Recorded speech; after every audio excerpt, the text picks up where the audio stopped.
From the very first moment we walked the earth, we have sought to cover ourselves. But why? What drove our earliest ancestors to fashion the first garments? This isn't just a story about fabric and thread. It's the story of humanity itself, of survival, society, and the very soul of our expression. Journey with me, back to the dawn of time, to uncover the secrets woven into the clothes we wear. Imagine a world 30,000 years ago, a world ruled by ice and wind. For early humans, survival was a daily battle. The primary purpose of clothing wasn't fashion, it was life itself.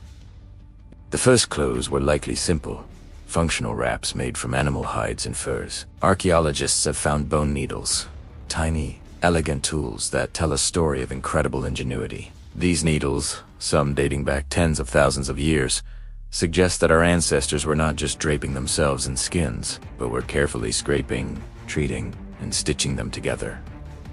This was a technological revolution. A well-fitted garment made of layered furs could trap body heat, allowing humans to survive brutal winters, migrate into colder climates, and expand across the globe. Clothing became our second skin, our personal, portable shelter against a harsh and unforgiving world. But survival was only the beginning of the story. As hunter-gatherer groups evolved into more complex societies, clothing started to take on new meanings. It became a language without words, a visual cue that communicated a person's role and standing. The most skilled hunter might wear the skin of a particularly fearsome predator, a mark of their prowess and courage. A shaman or spiritual leader might be adorned with rare feathers, shells, or intricately carved bones, setting them apart from the ordinary. These weren't just decorations, they were symbols of power, respect, and spiritual connection. The very materials used the rarity of the fur. The complexity of the design began to create a visual hierarchy. Clothing was no longer just about staying warm. It was about showing who you were, what you had achieved, and where you belonged in the tribe. It was the birth of status. As the Ice Age thawed and agriculture took root, human civilization underwent another profound transformation. With permanent settlements came new technologies, and one of the most significant was the invention of weaving. Around 10,000 years ago, people discovered how to twist plant fibers like flax and animal fibers like wool into thread, and then weave that thread into cloth. This was a game changer.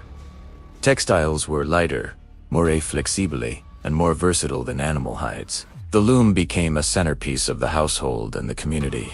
Weaving wasn't just a craft. It was a cultural cornerstone, often managed by women who passed down intricate patterns and techniques through generations. Each piece of fabric told a story of its maker, its village, and its traditions. Let's travel to ancient Egypt, a civilization that rose from the banks of the Nile.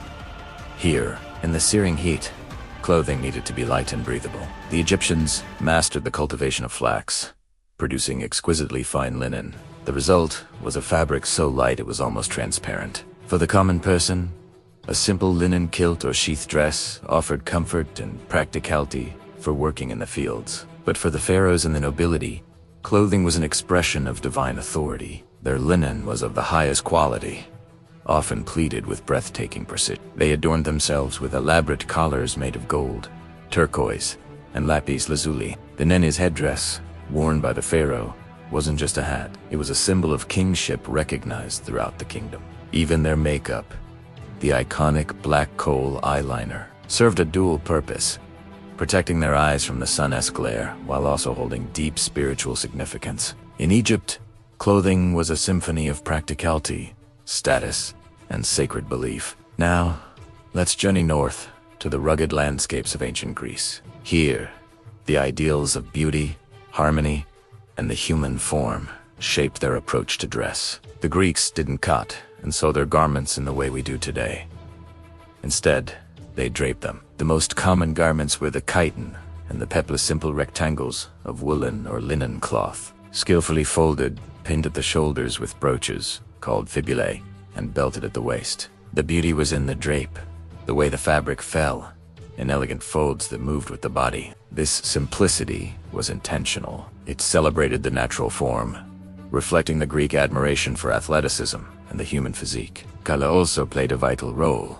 While we often picture pristine white marble statues, Greek clothing was often brightly colored with dyes derived from plants and minerals. A vibrant purple, extracted from sea snails, was incredibly expensive and reserved for the wealthy and powerful, once again showing how color and fabric could signify social standing. From Greece, we move to the mighty Roman Empire, a civilization of law, order, and conquest. Roman clothing was a direct reflection of their structured society. The defining garment for a male citizen was the toga. This was not a piece of clothing for the faint of heart. It was a massive semicircle of heavy wool, sometimes up to 6 meters long, which had to be draped around the body in a specific, formal way. Wearing a toga was a privilege, reserved exclusively for Roman citizens. It was a walking symbol of their rights and responsibilities. A slave, a foreigner, or even a freedman could not wear one. The color and stripes on the toga further defined a man's rank.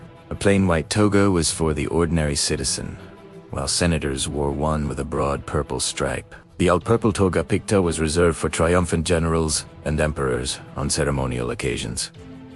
For women, the stola, a long, pleated dress worn over a tunic, signified their status as respectable married citizens. In Rome, your clothes told everyone not just who you were, but your exact place in the grand, ordered machine of the empire. From a simple animal hide meant to fend off the cold, clothing evolved into a complex tapestry of human culture. It became our first canvas for art, our first symbol of power, and our first public declaration of identity. The materials we chose, the colors we favored, and the way we draped the cloth around our bodies all spoke volumes about our beliefs, our values, and our place in the world. This journey from protection to status to culture is a testament to our enduring need to not only survive, but to communicate, to connect, and to express the very essence of who we are. The story of clothing is far from over. In fact, we've only just begun to unravel the threads. Join us next time as we explore how the fall of Rome and the rise of new empires would once again reshape the world of fashion. Thank you for watching. If you found this journey through history fascinating, be sure to like this video and subscribe for more stories woven into the fabric of our past. See you next time.